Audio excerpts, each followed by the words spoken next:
And welcome back to 0 to 60, where three bearded blokes from Manchester talk all things fab. As ever, I'm your host, James Brooks, at Melio Kiri on Discord, joined by Liam Holden at Semper EU. Hi, Liam. Hello, how are we doing? Not so bad, mate. And George Jones at GJ999. Hello, George. Hey, how's it going? I'm not so bad. I've had a quiet week in comparison to you two, which is going to be, I think, the topic of our podcast, isn't it? Yeah, we've had a busy weekend. It was a lot of travelling. We've done two ProQuest 2 days, so yeah, it's been pretty hectic. So, I mean, obviously, I think Saturdays was Kingdom Gaming. Obviously, Adam East running the show down there, and then over to Nottingham and Underworld with Dibs running that one. So it's, I mean, obviously, George, I know you did all the driving.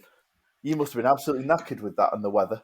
Yeah, if for some reason anybody outside the UK is listening to this, then know that it's a fair way from Nottingham to Northampton rather to from Manchester. So yeah, it was particularly with Fridays were being hit by a storm. It was not nice driving over a mountain when there's a river coming down the road was quite something.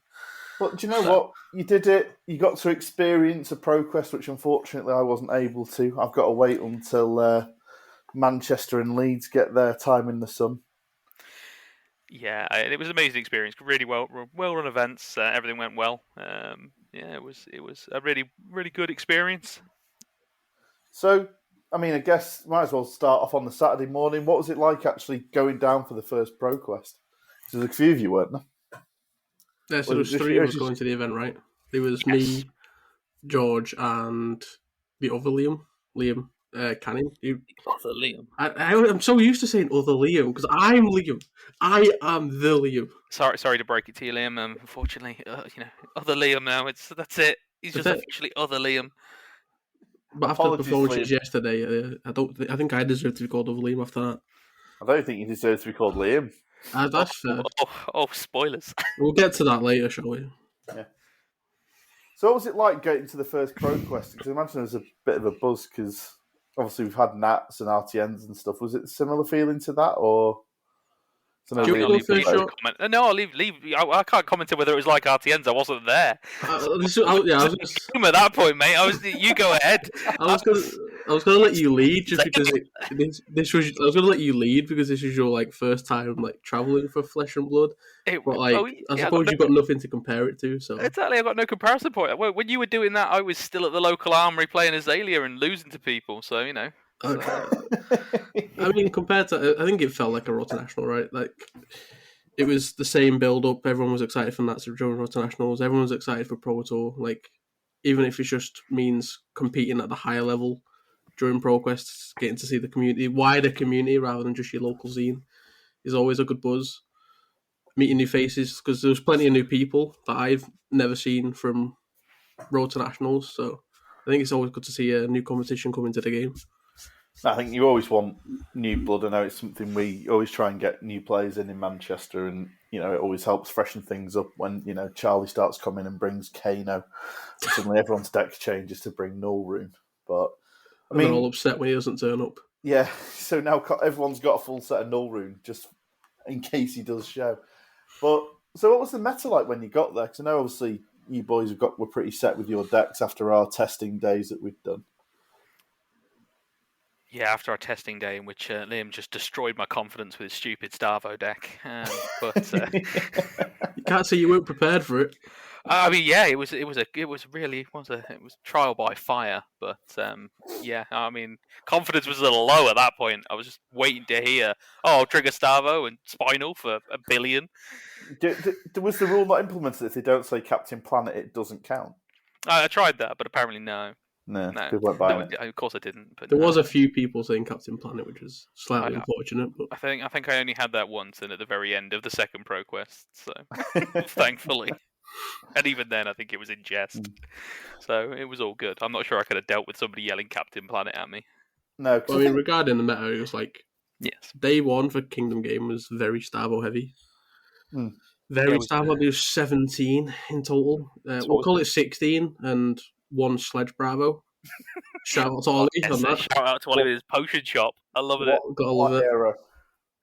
I think Bring there it- was a making- fair amount of Viscera as well. Best Making Starvo player. Making Nick Nat Bric-a-Brac good again. Or good in the first Good place. for the first time ever. So I guess that's kind of what we expected was that Starvo would be the main deck, probably a lot of Prism, and then Runeblade still knocking around, I think doing that was degenerate things. the biggest surprise for me with Northampton was the lack of Prism. There wasn't a lot, if memory serves. I don't know if you can remember being I that think, many, Liam. to be precise, there was 2 Prism players. Yeah, that sounds about right. I remember I didn't run into any, and I didn't remember seeing many around. But I was really surprised at that. I thought, given the tools that she was given in Everfest, I thought there'd be a fair few more.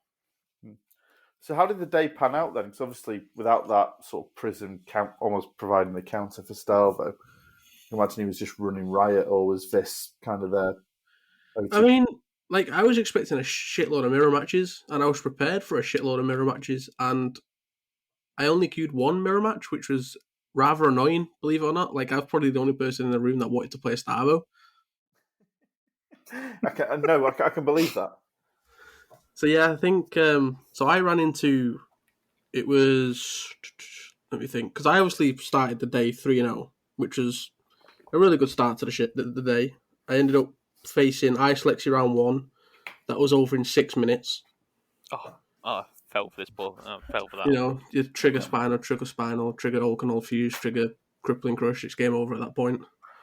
Then it was obviously I faced Ollie on his infamous. What do you call it, George? Potion Shot Bravo. Potion Stop Starvo, I guess it is right, now. okay, At least. Potion Stop Starvo.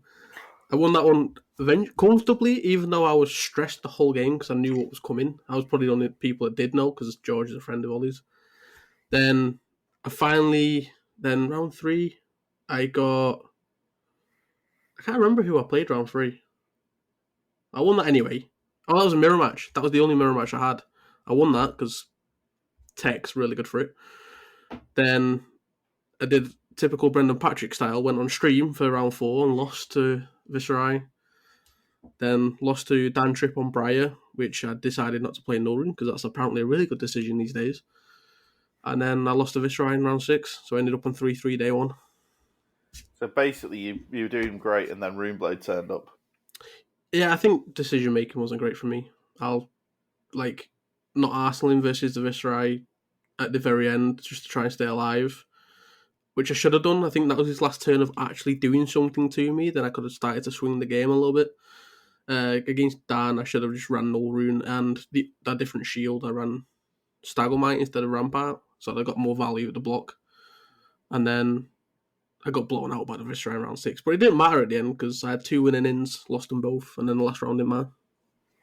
Yeah, I guess I say it's when you get to that stage 3-0 and then suddenly slide. It's a disappointing feeling. I mean, George, you had a slightly different day, didn't you? Slightly. Yeah, I did. So I didn't start off too badly. Had a round 1 against a Briar player. Obviously a very aggro matchup. I drew well. It went kind of how I was expecting on that one. My second round of all the Starvos in the room and everything else, I was ready, teched for all that, and I find a normal Bravo player. Wonderful. Ranger's best friend. So yeah, managed to lose that one. Yeah, exactly. They go first. Dominated attacks. Okay, great. I don't take many turns. The game ended close enough. But I had a feeling he had a pommel. Couldn't really afford to play around it because let's be fair, if you play around it, you're not doing anything as Ranger. So yeah, ended up in the end then. Losing that one because he had the pommel in the end, and I think if he hadn't been there, he was facing down a pretty big turn from me with a lot of snapshots. I suppose actually I don't think I've actually mentioned what I was playing here, but in the case anyone missed it, I was playing Lexi and Death Dealer Snapshot Lexi. Playing stupid Death Dealer Snapshot Lexi. You know that deck that's a meme, right? So I was playing Lightning Lexi, and it didn't go well into that match. Third game, odds would be it, I find the only other original Bravo in the room to play on round 3. That one went much better though. He didn't just spinal me to death or anything like that. So I actually managed to get damage through. It's great for a Ranger when you can actually go wider than a Bravo can block. So that was my round 3. wasn't a bad game at all. Round 4 and then round 5 and 6, all Starvos. Managed to get wins. The tech that I put in work. So I won round 4 and 5, eventually losing in round 6 to John Ho. But luckily that was just enough for me to go 4 and 2 and make day 2. Well, no, Very day nice. 2, but the top cut, I should say. Yeah. Well, no, that's not a bad little performance considering the meme was real. Yeah, exactly. I mean, considering it's a deck that I don't think anybody else over the 2 days had remotely run, though I think it was one of the Lexi, maybe, and then maybe 2. I can't remember in the room on the for the first Pro Quest. I can imagine they were ice more than lightning. Yes, yeah, for certain. There was some other ice decks out there, but I don't think anyone else was running any lightning. And No. of course, because it's a meme. So obviously, on the Kingdom game, there's only one other Lexi in the room, and that was Ice Lexi. Yeah, there was. I think they were Death Dealer though as well, right? Yes, they were, because that was my round 1 match. And... Yes, of course, yeah. Oh, poor Voltaire and Shiver getting absolutely no runouts, in spite of being it's almost like it's just not as good. Commas. Yeah, I mean, that might be a topic for slightly later on about Ranger, but so obviously you managed to top 8. You got your cheeky cold foil Lexi, which might put a smile on your face for day 2 when you tumbled to Underworld. That came after my loss in the top 8, but I was lucky enough to get a bit lucky and manage to get myself the cold foil Lexi, which just can't it helped the disappointment of losing in the top 8. To be fair, to randomly get that, so it was good. Yeah. It's not a bad random drop. No, not at all. So what was the main surprise for you guys? And obviously, was it just that lack of Prism in terms of the meta for sure. that showed up? Like, obviously, going into it, I was expecting a lot of Prism because I still think Prism is the best deck in the meta still, even though Starvo's existence. So the lack of Prism day 1 was definitely surprising. I don't know how you feel about it, George. Yeah, for certain. I think, like we said before, if anyone was crazy enough to listen to the last podcast, you'll know that we were pretty adamant that Prism was going to be very strong, and to see a lack of Prism in there was really surprising. The other thing that shocked me as well. If they're crazy enough to listen to the first podcast, they're probably not listening to this. That is almost certainly true. Yeah. So, but yeah, I think the other thing that shocked me was just the amount that some of the decks had teched for Starvo, which was obviously the right call when it was 40% of the room or something around that mark. But I saw classes I never thought I'd see playing Pommel. I hear Ice Lexis are playing it now. I hear like Rune Blades are playing it. It was pretty mad just to see what people would do to get on hit triggers. I mean, I guess it seems like the obvious solution to try and have some sort of hand disruption and try and get a pulse out the hand to try and disrupt the actual Captain Planet triggers. But I don't know how effective that is or how worried you'd be about that as our resident Starvo, Liam.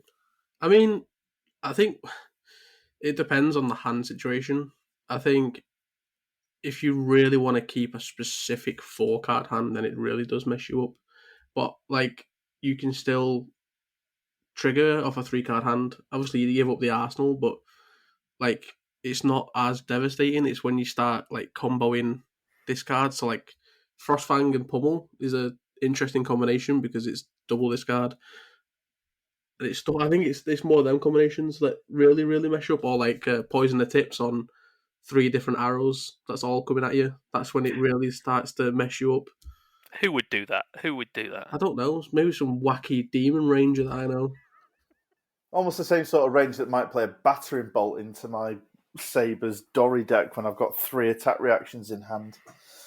Not something I particularly ever want to face again. I'm not going to lie, I enjoyed that a bit too much. I'll be honest, I think you earned the right to have that. The amount of games we've had where it's come down to line, I've just gone, well, I've got no hand now. It's like playing against them. It's like being pummeled 3 times in a row. It's awful.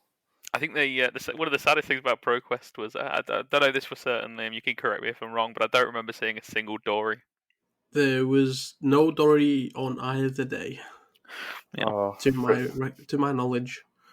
Rip Dory. I mean, it kind of makes me think, do I have to try and represent and bring Dory, but just take a day of getting absolutely spanked left, right and centre?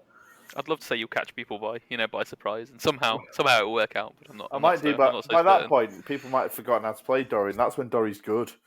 When people have suddenly forgot, wait, what do I need to block on this thing? But then again, all the best cards you got in Everfest, as our Vexing Malice last week said, were all for one-handed weapons. Yeah, the that's a shame Dawnblade as well. is Because not. let's be fair, Starvo ain't blocking anyway, so he's just going to hit you hard back. Yeah, it's not fun. So you then you move into day 2.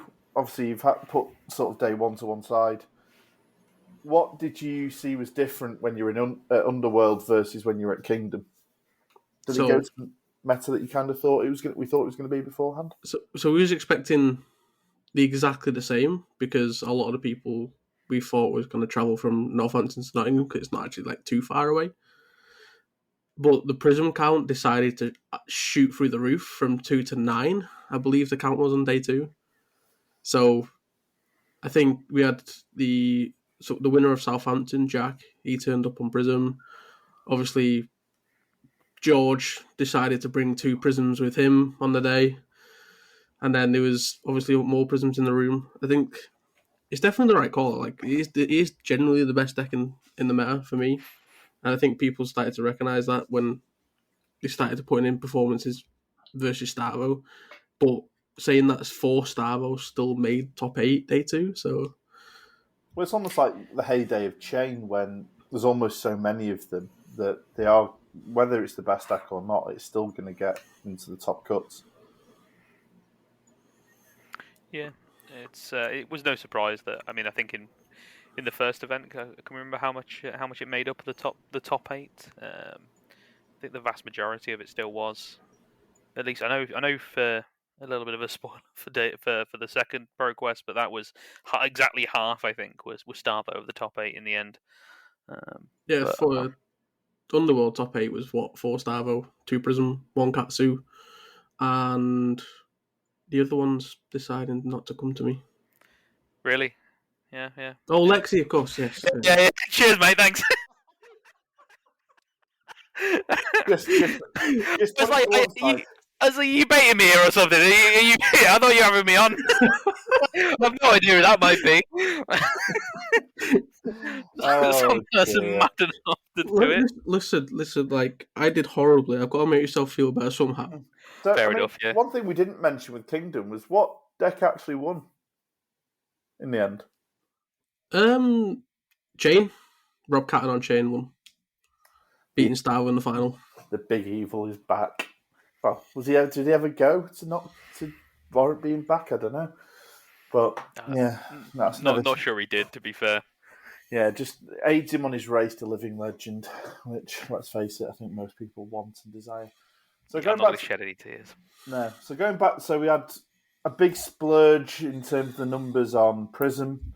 Was there anything else that was different, or obviously still no Dories, which makes me sad, but you know. I think I noticed as well a surprising number of Dash in the room actually, compared to the day before. So yeah, Prism and Dash increasing seem to be the 2 big things that I thought were a bit of a change. I don't think there was a huge number of Dash, but I think from the day before, there was maybe 1 or 2. It went from 1 to 4. I think it was 1 to 4. 3, wasn't it? Or 1 to 4. Something like that. 3 or 4 turned up on day 2, and there's only 1 on day 1. And the one that turned up on Saturday did turn up on Sunday. So that's just 1 of the 4 at least. Yeah. Interesting decision. Because go on, sorry. I was going to say, I mean, how did you boys get on Sunday? Shall I get the disappointment out of the way first? I'll go first. Let the Dean Ranger do his thing. So obviously I started off round 1 versus Katsu. Being the Katsu player that I previously was, I was inherently disappointed losing that matchup. Obviously I'm playing the high roller deck. I didn't high roll whatsoever. I got 1 trigger all game, I believe. I ended up pretty much playing Oldhim, just swinging a hammer for 4. Ended up losing the value game because of Karachi's. And then I won my next 3. I beat Dash. I beat Amira. And I beat... Again, I beat Lexi. And then queued up against Prism round 5 at 3-1, which again was a winning in, which I didn't know was a winning in. against Jack, the previous winner of the day, and down in Southampton, and we had an absolute hell of a game, and I lost, which was upsetting. And then I won my last game against Prism. So I went 4-2, finished 11th, 3 away from the top cut. So again, it was an improvement, but I was bitterly disappointed. How about you, George? Yeah, I started off my day actually with a bit of an interesting one. I had a rematch from the day before. My first round opponent was a Stavo that I had, to be honest, had a really good game against day one. So he sat down and was like, "Oh God, not you again! You're going to give me nightmares." And then he proceeded to absolutely batter me. It was horrible. Yeah, he won the roll, went first. You know, it was just a normal Autumn's touch. I was like, "Oh, that's great! I can block that out. Fine, not a problem." And then it was like, okay, triggered spinal. Then I had a horrible turn where he managed to get a awakening into a triggered pulverize for 16, dominate, go again. Yeah, exactly. That was a bit of a horrible one. And proceeded to lose that game quite efficiently. So that I took a round one loss, which was just wonderful. The Exactly what the submarine confidence tech needed. Well, that was the plan after that, right? Yeah. So had another game into another Stavo after. Went much better, much more according to plan. You know, got some of my on-hit triggers off. Just managed to out-aggro him. Exactly what I was trying to do. Short third round, ran into a friend of mine actually, a bit of friendly fire, which was sad. David Lark on Prism. And yeah, I feel bad for this one because I absolutely high rolled him. I think it's been a while since I've seen my deck fire off quite that amount. Some disgusting turns in which I managed to set up with an Arsenal frazzle to start the turn, and then about 5 snapshots and a final frazzle later, hitting him for a ridiculous amount of damage. And this was after he'd used a double Tome of Divinity to try and block me out, and I still hit. So yeah, it was reasonably disgusting. So yeah, and that game was over very quickly. So it was a bit of an unfortunate one for him. And a shame to do that to a friend, but yeah, we really got the win there. So we generally need to change your Discord name to the Demon Ranger. Yes, he's catching on. No, we can't be starting this now. No, I can't have that. Liam's trying, he really is, but no. Yeah. So anyway, I was still trying to hold on to not losing at least until the final game here to try and make the top cut. On at the time 2-1. Yeah. Then another Stavo round 4. Again, the plan just worked. I believe this was one where I got a very nice start of a poison the tips early. Fired a really meek looking snapshot at him for 3. He blocks it out, and then I rain razor him over the top. Fire a few more arrows, just make him discard. It was a pretty rough game. Had a really tight game round 5 into a Briar player, right down to the wire. Just managed to get a bit more value from the fact that I can load arrows and draw cards at the end of the game when I'm blocking out. And then finally I had my 6th round. Luckily knew that I was already in the top 8 at that point before the round even started, and that was when I took my second loss to a Stavo then again, and it was just the fact of he just triggered a lot and hit me with some good on hit effects, and again bit of a blowout game. So and then finally had my top cut, and again as I'm seen to be making a bit of a stupid habit of doing, get to the top cut and then immediately get blown out and had a bit of a bad game. So against the eventual winner of the event, actually, Thomas Hall, I think it is the pronunciation of it at least. And yeah, he went on to win the event. And what was he running? Stavo as well. Stavo. Yeah.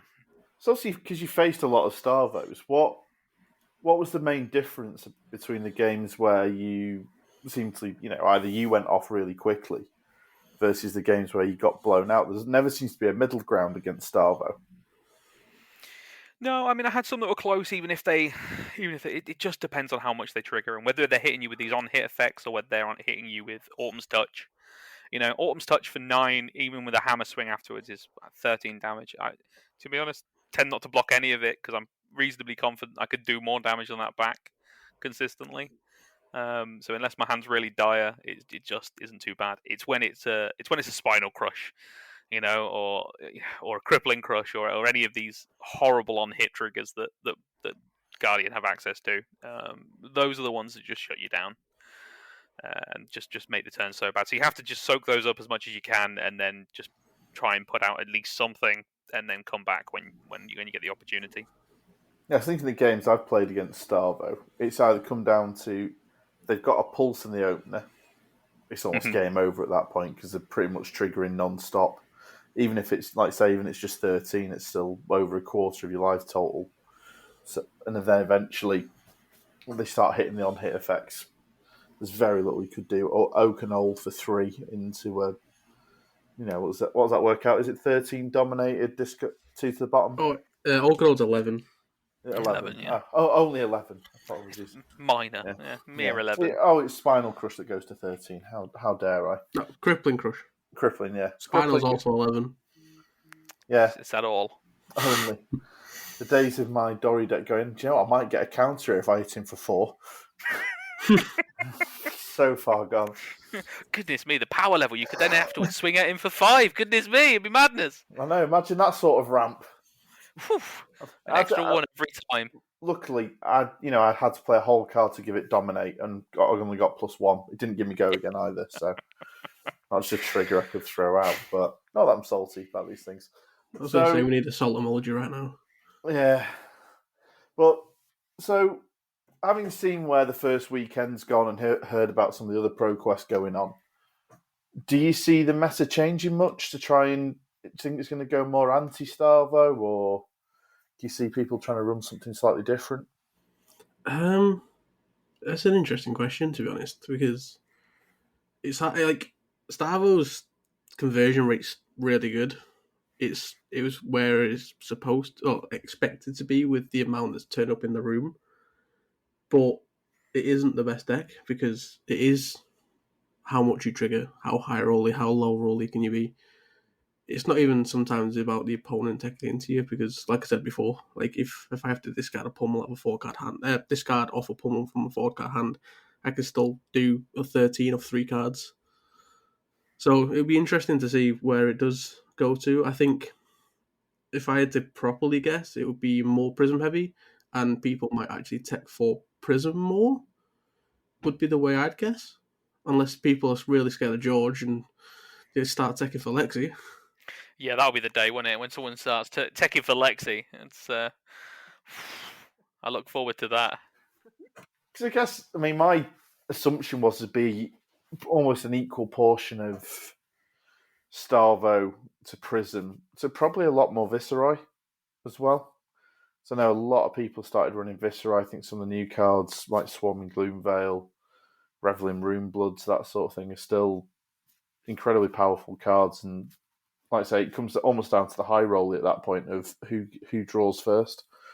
Do they draw into the OTK or into the triggers?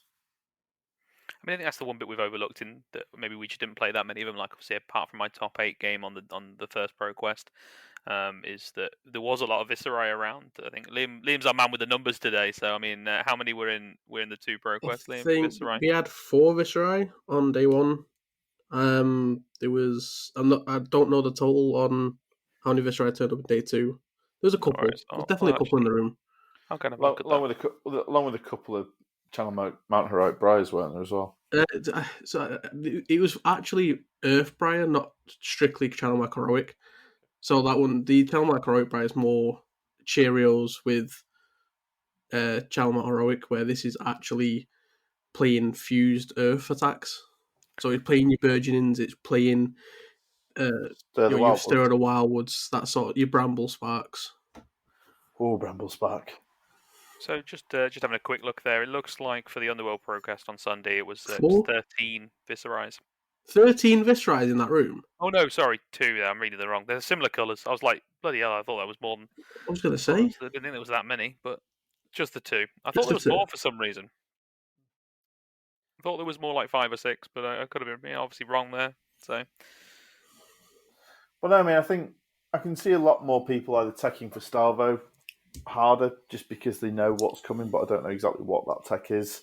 Outside of people almost running rainbow levels of pummel, which is probably going to do absolute disasters for the decks and the consistencies. Well, the Earthbriar was running pummel, consuming volition and the new card that discards if you've created an aura when it hits. Reek of corruption. Thank you very much. So it was running 9 on hits for Bravo, as well as red unmovable. Yeah, I did see at least one disgusting turn against somebody in which a burgeoning had been hit twice by a red pommel. Oh dear. Yeah, that did not look like it was fun to be on the end of by any means. That's not a day that you want it. That's the sort of game where you need to go and get a cup of tea from next door afterwards. Oh yeah, you'd want to recover from that. Yeah, maybe something That was slightly Dan Tripp stronger doing than that sort of disaster, right? Yes, it was. Burgeoning pummel. I didn't see much of the game. I just looked over at one point. I think he was behind you playing, or someone else was watching at least, and saw the double red pommel land on a burgeoning. It's just Casually 15 discard 2. Yeah. And that's even if you blocked out the full pummel, you've got another 8 to deal with in the reaction step. You've not got a chance. No. I'm sure your sink below is not going to save you there, is it? Let's be fair. No. So what ProQuest have you boys got? Because I know you've got a bit of a tour of the UK planned over the next couple of weeks. Yeah, so one thing I will say is shout out to Adam and Dibs, hosts of both stores on the weekend. They both did a really good job of hosting the event. Price support was really good for both, so can't really complain. Yeah, and I mean also just to say as well that obviously the Kingdom Gaming Progress on the Saturday was streamed, so I believe that will still be up the footage for that.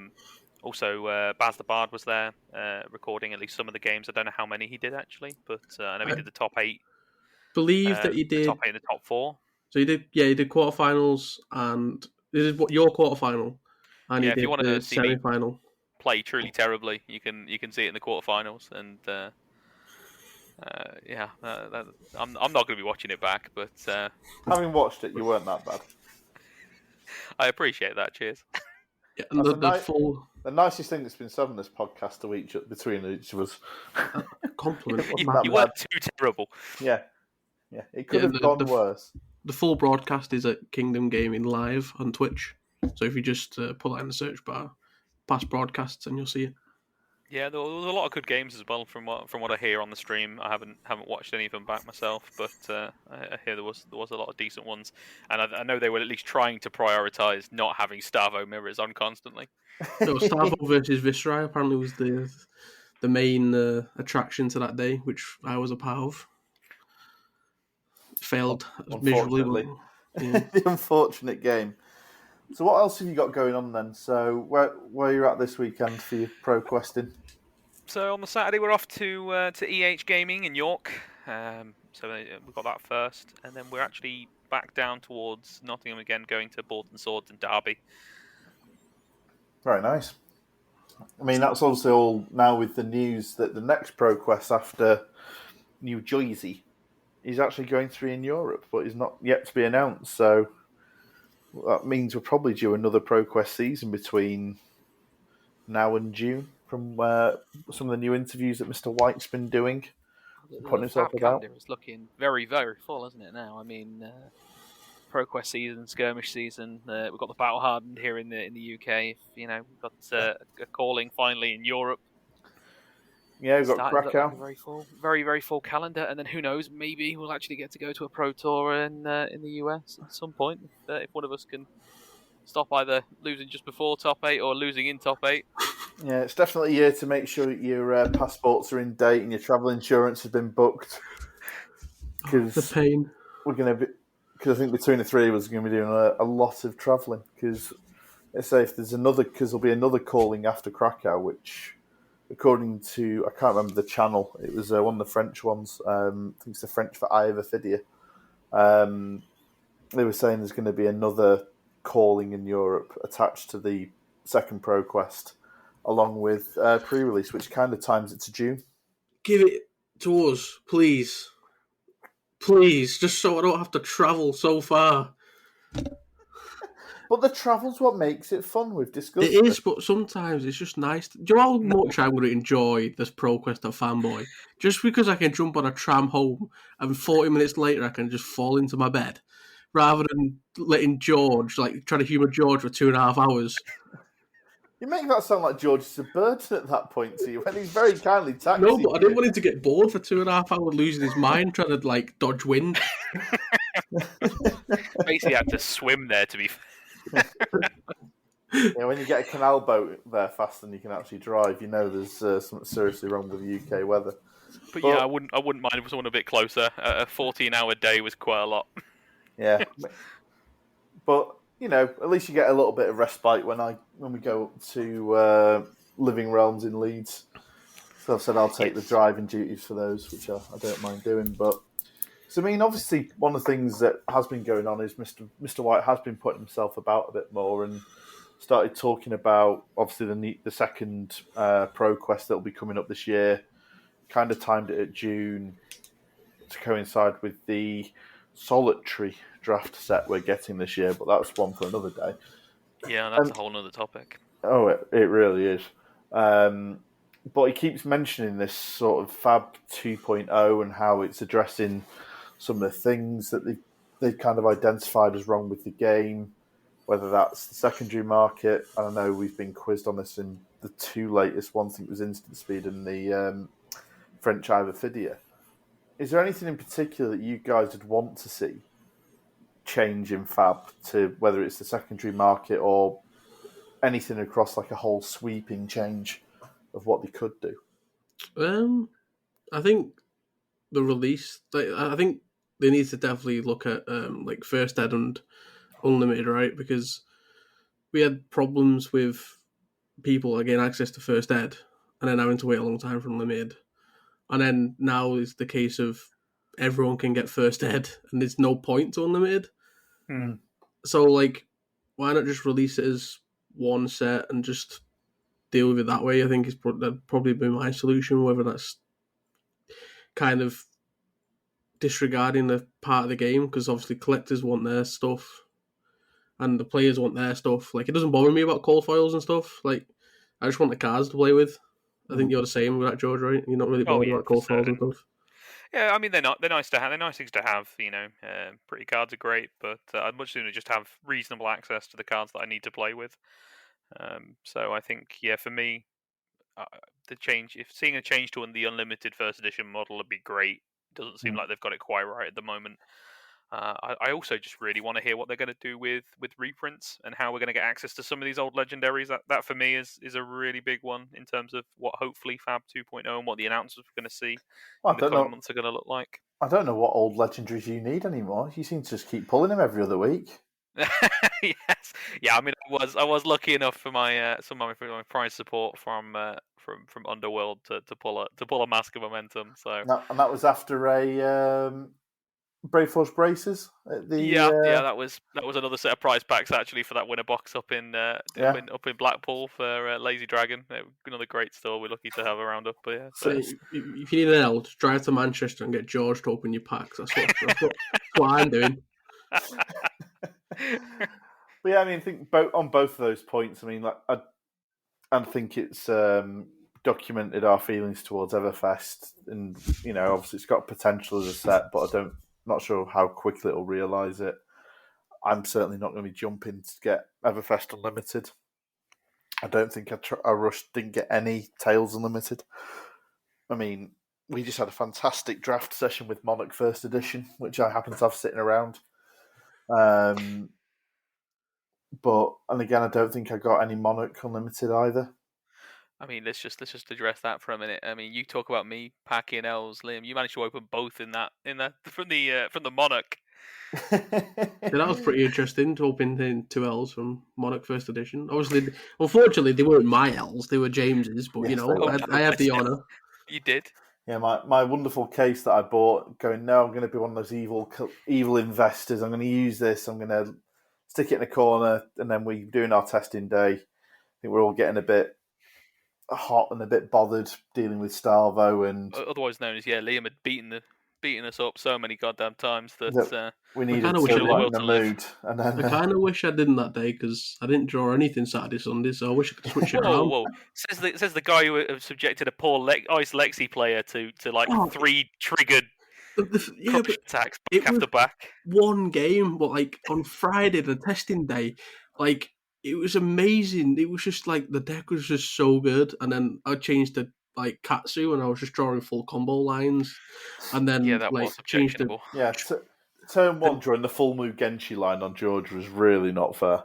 And then It was when he did it again in turn 2. off even bigger than that. Oh, it's fucking beautiful. And then changed to Briar because we wanted to get a bit of prior practice in, and I was drawing Channel Mart Heroics into Force of Nature and swinging like 4 times a turn. It was just great. Where was that Saturday, Sunday? I'd have had to be 2 gold falls sat behind me right now. Well, no. I'm an abject choke artist now. I mean, I really want to see the gold foils because, I mean, everyone knows how much obviously I love Dory. And that gold foil Dawnblade that must be doing the rounds now is probably something to behold. It should be in some sort of gallery somewhere rather than in someone's binder. Oh yeah, I can imagine they look absolutely beautiful. Yeah. So regarding 2.0 though, if there's, apart from reprints and the printing with First Ed and Unlimited, is there anything else you think that needs addressing? I mean, I guess part of it for me will come from what happens this year with the sets. Obviously, we've had Everfest, which is supplemental. The next set is obviously going to be draftable, but then we're just getting one more supplemental set. I think if we're going to be sticking to 3 sets a year, which is seemingly what they're aiming for, obviously last year was a bit different with COVID and technically got Crew Unlimited, but obviously that's not a separate set. I really want to know what the plan is to keep players engaged, because obviously I've played other card games.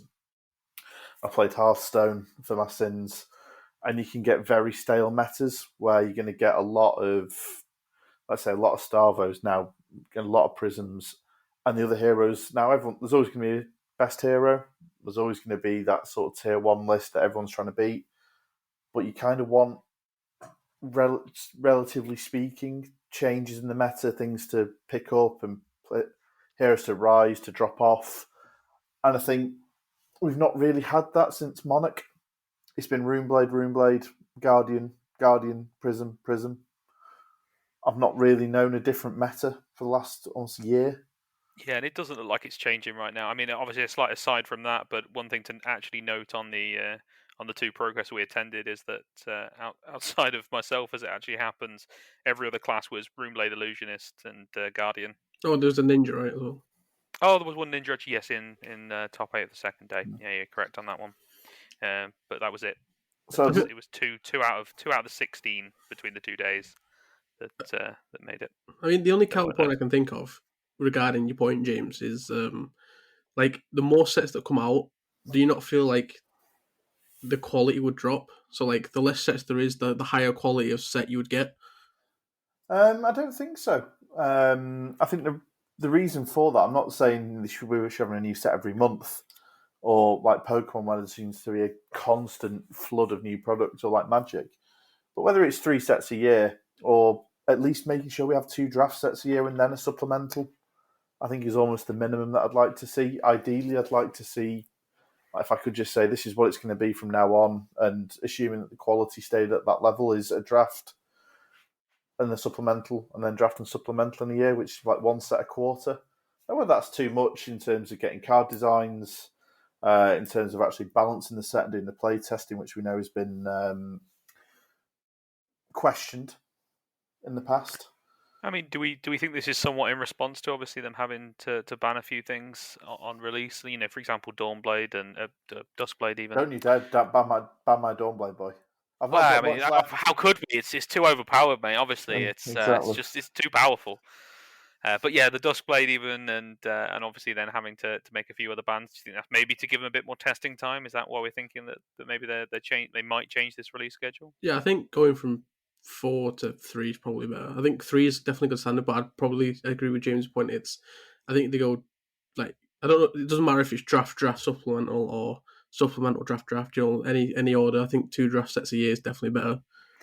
Yeah, for certain. I'd love to see that. It's going to feel like a very long gap now between obviously having Tales of Aria and now the June for this new draft set is going to feel like a long time waiting. Yeah, because it's not like digital card game spaces, right, where they can do a patch once a month, rewriting cards because it's just digitally done, update your game, and then print. They can't just errata 25 cards to change a meta to keep it fresh for people, so it's a bit harder from a physical standpoint, I believe. So Yeah, because that's what Hearthstone did. And again, I'm not advocating that that's the best card game in the world, because there's a hell of a lot of things wrong with Hearthstone.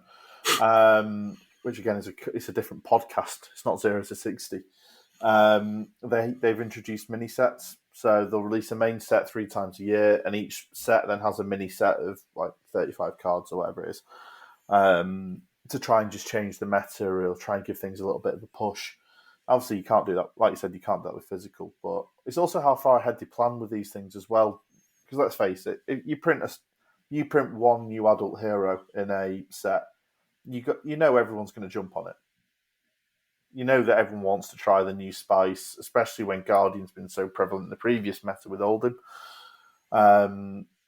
So I think how far ahead they plan and how far they've kind of guessed what the meta will be to try and then shake it up, I think it'll be something that I'll be interested to see going forward as well. You know, when is it going to be Brute's time to shine? Outside of KO rolling like a madman. When the Ranger traps suddenly become a real thing. No. Just no. Just no. That's funny. We were talking about that on the car on the way home. I was like, when we go, what was the area you were talking about? Is it Sawyer's Land you were talking about, Ranger, George? We were saying that traps might actually be good, like when they release actual good traps. I mean, I think I threatened to leave you on the side of the motorway at that point. Was it fair enough? Yeah, like obviously one thing he has said is that obviously the next draft set is a place that's been asked for a lot, so I can only assume it's Volcor. I mean, that's the common consensus, right? Everyone's hoping for Volcor. I mean, I'm personally hoping for Metrics. Yeah, now I've shown you the way of Dash. I believe so. I mean, I've always found Metrics to be interesting. I loved the show Arcane, so I just imagine it a little bit like that. And just people zipping about, and obviously Dash's story is actually pretty cool. She's just basically a bit of an anarchist at heart, but she's got a really rich family. She's just a bit mental, but yeah, Dash reminds you a bit like Jinx. Yeah, that mix between Jinx and Vi, I think she just settles into that niche of mad inventor, bit of a cheeky bugger like Vi is, but also obviously willing to put a boot in when she needs to and shoot people. But over my head, so yeah, anime things. Although I'd very much recommend it for people to watch. But yeah, I think just how they cycle things and how far ahead they're planning to be able to adjust to what's happening at the now. It's a bit, let's face it, Chain needs no support ever again. Don't want no more seeds. Don't want any more dust blades. Don't want Rosetta. I want Rosetta Thorn to be elemental like every other weapon is. But yeah, we're not going to get that. But I think just how they plan ahead is the thing I really want to see from 2.0. Seen as from a very selfish point of view, I've got most of the really staple cards you see in CGE strikes, but for new players to get in as well is the main thing, especially around Manchester. Well, that's one thing. What do we think this new teased product's going to be? That's going to be good for new players. Well, they've said it's not PvE. That's apparently at least a year away. So yeah, which I think surprised a lot, right? As soon as we saw about this new player experience that they're telling about, that everyone seemed to be jumping on the idea that it was PvE, but that's kind of been shut down now. So yeah, it'll be interesting to see what it is. Do you think it's like anything related to Chaff Goblin? Is that the thing I'm thinking of that is shown on the New Zealand Nats? Where it was like, we've seen it yesterday, right, George? Yes. Yeah, it could well be. What's that? Sorry. So Chaff Goblin's like I don't actually know what the hero card does in the middle or the weapon, but you start the game with like a 30 card deck, and all of them are common, and you have no duplicates, including equipment. So like equipment you play out as a 0 cost action with Go Again. So you just put, if you draw your Goliath gauntlets, you put them into play, and then you can use them whenever. If you draw another gauntlet, you can put that into play. Like when George drafted 10 pieces of equipment in our draft and left them all in his deck. Yes, pretty much, yes. Much like also in the same draft when Liam then decided to shuffle his deck, his equipment in with his deck and just started putting it out as he drew it. Yes, that is also true. Yeah, so I don't know if there's anything related to that, but I'd like to see probably revised. I mean, I think revised Blitz decks would be pretty good. Yeah, I think one thing I've always thought they need to do is address the Blitz side of, because those Blitz decks, I mean, they started off doing CC decks, didn't reprint them for WTR heroes, which made them very valuable, so people weren't opening them. And obviously, the Welcome Ira deck obviously the old art head jabs, which I always wave in Liam's face because he loves them. Unbelievable. And it makes me happy to do it to him because I've actually got lucky enough to get a 2018 Aero deck. Pain. But then you look at all the Monarch ones weren't great, but they had at least had the mentors. It's like Minerva and what all the other ones were. I can't really remember. Lord Sultan's head. But then the TOA ones have had literally there was almost no reason for an established player to buy them. No, they need to put something in these, right? That I mean, whether it be some slightly higher rarity cards to go in them. I mean, I'm just not sure why the Blitz decks don't contain even one or a Blitz playset of two of the specializations. Well, that's kind of why. That's why I think they did made the specialization rares or legendaries in Monarch because obviously Monarch, Soul Reaping, Soul Harvest, Fear the Vanguard, and Prism's Herald of Judgment are all rare. Mm-hmm. So they could put them in. It's not increasing the value of the deck, so people like rushing out to buy them. But even then, I don't think that's the biggest problem. If you just put non-foil M's and it's just the specializations. Yeah, I don't see why that would be a massive problem. I mean, maybe I'm completely wrong on that one, but you just need some sort of reason to buy it. And like you say, although the mentors obviously I don't think I've ever seen anyone play one, but at least they were a reason to actually go out and buy the Blitz decks. Whereas the TOA ones, there's just no real reason apart from that little. Well, actually, if they printed a Ranger one and you were running New Horizon, you could actually have your mentor face up for a benefit and shoot an arrow. Madness. I know. This is normally where I'd say if only I was running New Horizon, but I can't say that anymore now. You sold the light. Sold out. You did. Sold out. You do run 3 headpieces. Well, I mean, you've got to as yeah. That's how I've been doing. All right, it's just by cheating by running 3 headpieces. It's easy. Instead of Demon Ranger, it's Hydra Ranger now. The 3-headed Ranger. New Horizon, Cross Wrap, and what is your Honing Hood's the other one, right? Yeah, the best one of the lot. But I think this leads on really nicely to our little Vexing Malice section, because obviously I took up last week's and went about Warrior. I think you've got a real... I think it's your turn, George, to talk a little bit around the Ranger blocking sitch, and especially Ranger armor, because I know you love Perch Grapplers, but... Yeah, well, and this is normally I'd say don't start me, but I suppose this is the entire point of this section, isn't it? Let's be fair. So I'm sure Liam will surely chime in and try and wind me up on this one. But yes, I'll start it off before you go. Remorseless is a reasonably priced card. Okay, that's time for a different section. Out. Okay, that's for another day. We'll start with the stupid Ranger tax. I might have killed him. A spot's just opened up in the car on the way to York if you want it. I think it's a reasonable reason to die as well. He'll be arguing Sikkim shot's good next, but no one could make that argument. But aside from, we'll give you another section at some point to talk about Ranger attacks and their pricing. Just on the blocking front, just to try and segment this a little bit and try to at least keep Liam slightly quiet while he dies. I'm sorry, I was choking on my drink. This is a high quality production that we all know and love. So go on, George. We'll not interrupt you now. You have your 2 minutes of glory. Putting into 2 minutes, basically Ranger can't block, and why? I don't know why. You give the one class that needs a full hand of cards to actually do anything. You've got to pitch to load and then pay a cost to fire an arrow. You've got to fire it off from Arsenal. And for some reason, you give us no cards that block for more than 3, unless they're an arrow, the one thing we actually need to attack. Because, of course, you can't have a bow that hits people.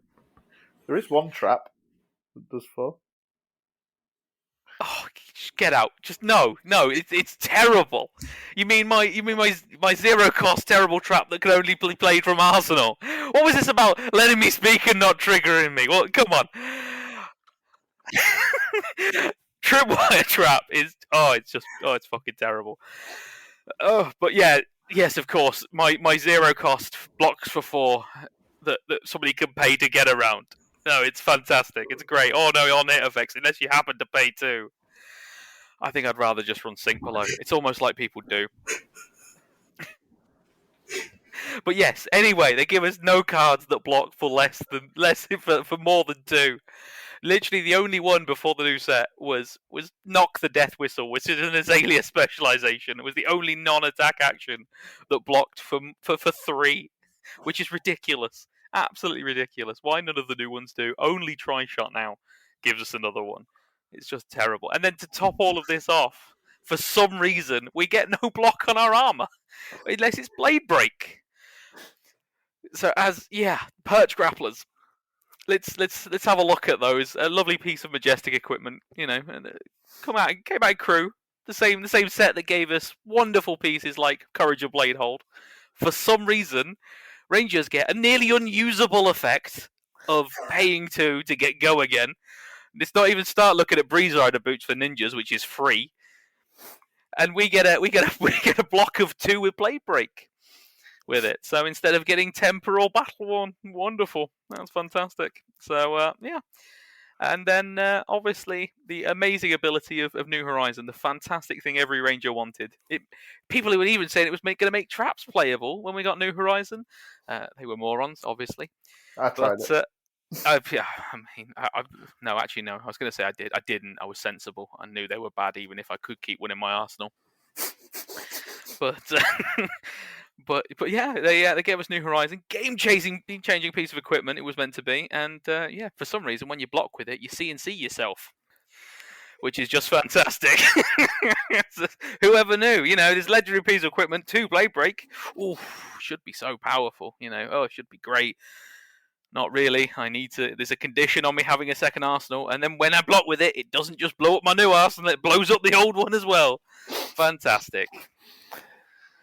Never mind the fact that it obviously doesn't combo with the bows, but that's again a whole other point. But my main point of it is, I think Ranger would be a genuinely playable class, genuinely good, and I don't just mean Lexi and the stupid, crazy go wide nonsense that I play, but it would be a genuinely playable class if we just had some non-attack action block and a little bit of armor. Why every other class seems to be able to put a fridge of about 10 out, and I get if I'm lucky about 5, and it all breaks afterwards. Is just depressing. So please, LSS, give me some Ranger block in the future. Give me a chess piece with. I'll even take Temper at this point. So, I mean, there's something you actually missed out of that, which I'm surprised at is Go on. The only thing that does block for 3 is your attack actions. I did mention it is the non-arrows, yeah. Like I say, and that was the worst bit, is the fact that the only thing we have that blocked for 3 is the goddamn thing we need to attack. So in the end game, I can give up my ability to hurt you to block for a mighty 3. It's spectacular. And that's the thing, it's outside of the illustrious prison, who obviously they've got auras anyway, you haven't actually got a weapon to swing, so you need. No. This is the only way of dealing damage. It's the only thing that blocks with 3. It's bizarre. So unlike every other class who can hold on to their non-attack actions or anything else and then swing a weapon, we don't have that choice. Instead, we have to block for an amazing 2. There's nothing worse recently as well than with Starvo, and they come at you with a dominated crush, and then you block for 2 because unfortunately you can't give up your block 3 because you want to hold on to that. So yeah, it's it's a sore spot. I'm not gonna lie. It's one that I, as someone who's done my time with Azalea and tried out Lexi, even played Lexi at Nats, very unsuccessfully, I might add, because I tried to run Ice and a hybrid deck, which really didn't work. I know that pain, and it's not pleasant when you're literally looking at all of your armor pieces and going, "Yep, I can block 5 at best, and I can't do anything next turn." And it's just when I can understand with a lot of the elemental cards around now, they're meant to block for 2 and everything else. It's the class specific ones that hurt, that are 2 block for some reason. Nearly every other class, generics block for 2, the class specific block for 3, and for some reason they just made the decision to make all the Ranger ones 2. Even in my warrior deck, my blue Steelblade Shunt blocks for 4. Yeah. Well, we get Rockfall Trap, which is obviously has to be played from Arsenal. Okay, sure, 0 cost, fantastic, obviously, but blocks for 2. unless you're it blocks for 4 if your opponent doesn't pay to. But who in the world's putting that in, thinking, "God, that'll save me. I can block for 2." Well, it's probably the same people who put Feign Death in and hope it saves them. I've got a little bit more time for Feign Death. At least it's not too bad. It's a bad card, but it's done some work in the past for me. If only it was 0 cost. I mean, Feign has saved you against my Dory swings before, which has really upset me. I know, right? No one ever expects a Feign Death either. No, just a literal play dead. But no, I think I can get fully on board with your Ranger deserves more blocks. Yeah, and honestly, I don't know what they're going to do with it now. Is that the trouble is all the cards they've printed. Like I say, I couldn't believe when I first realised that literally outside the non-attack actions at the time it was just there were none that you could run as Lexi. There was nothing at all that blocked for 3 because it was just knock. So I mean, at this point, I don't know how they fix that. To be honest, I'd love to see something that maybe would just give you maybe even a piece of equipment that would buff Ranger, like buff non-attack action block or something. It's almost like there was a hero that if you did something, then got these tokens that buffed non-attack action blocks. That's fantastic. We've never done that before, though.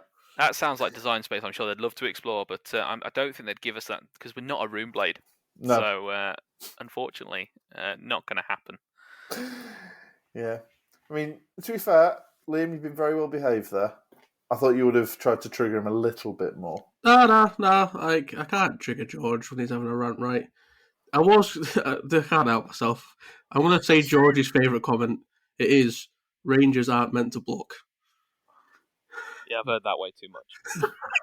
I think you've said it too much, mate. I think that's the problem. It's become the mantra. I remember how upset I got when we had a match where you blocked even turn 1. It's like this isn't cricket.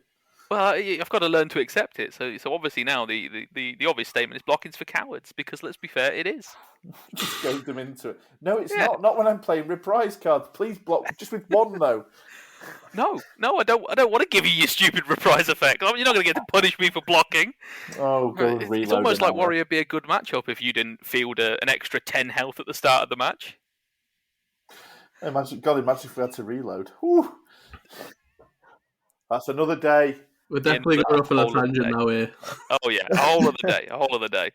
So I think that's all that we had scheduled for today, chaps. I mean, if any closing comments on anything, whether it's the meta, the pro quests, Fab 2.0, hopes and dreams.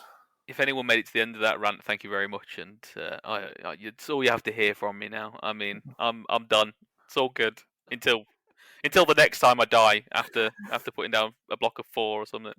My only comment would be, if you do queue George Jones at ProQuest, please start the game with Rangers aren't meant to block. As soon as he places Firch Grapplers there. It's that's all I ask. It's probably a way to get to put me on tilt. To be fair, any advantage, secret. If I play you, I'm saying it. Of course. I don't think we've had a game that's gone longer than 5 minutes, so I don't. No, that's true. So I'll have plenty of time to calm down afterwards. It'll be fine. Yeah, you've got time to go have a beer afterwards, talk about it, get back, and still have 20 minutes left. Oh yes, because like I said, blocking for cowards. Right then, thank you very much, Liam. Thank you very much, George. Somehow we've actually done 2 episodes of this. We've stuck to doing it in 2 weeks as well. So, and for anyone listening, thank you very much, and we'll catch you again in 2 weeks.